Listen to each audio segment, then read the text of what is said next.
Hello. हाँ hello. Hello बोले न की बोले छी? जानू ग घाट उट बना के पूरा एकदम रेडी करी दिलियो।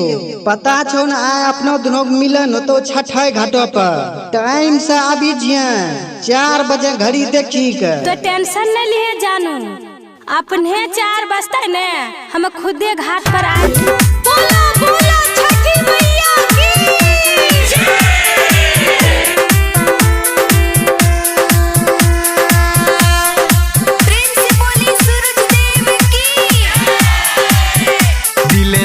छठी घाटे गे डोरा लाके अइहा माथे गे। दिल देबो छठी घाटे गे डोरा लाके अइहा माथे गे।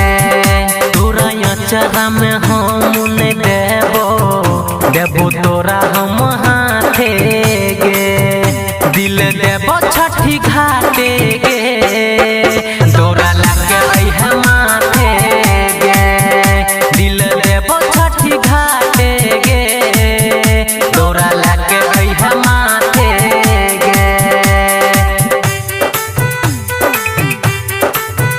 बोला बोला छठी मैया की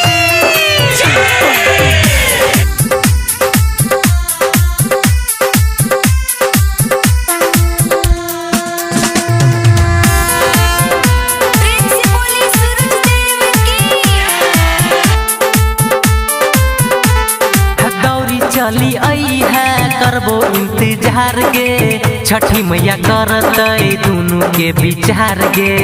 तू बनिया पत्नी हम करबो पतिवार गे। एक दिन दुनू गोटे बसेबै संसार गे।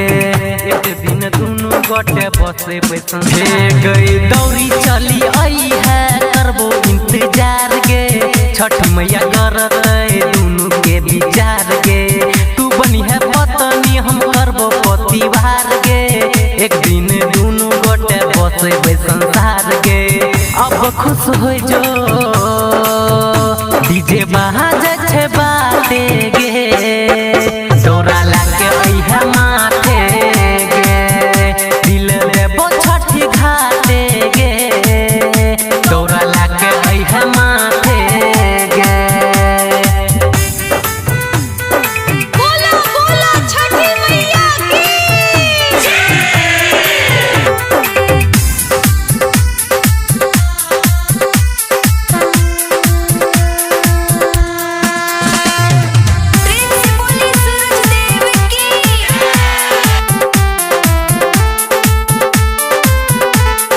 चल अइहा घाट पर सबसे सबेर गे। हमरा खातिर नहीं करी है तू बेर गे। कहे छोरा रू रंजन फेर गे दो देबो दिलावा रघ के बेर गे। दो देबो दिलावा रघ के बेर गई। चल अइहा घाट पर सबसे सबेर गे। हमरा खातिर नहीं करी है तू बेर गे। कहे छो दीपक गुंजन फेर गे दो देबो दिलावा रघ के बेर गे। संगम संतोष कहो लग के चल जइहा लाते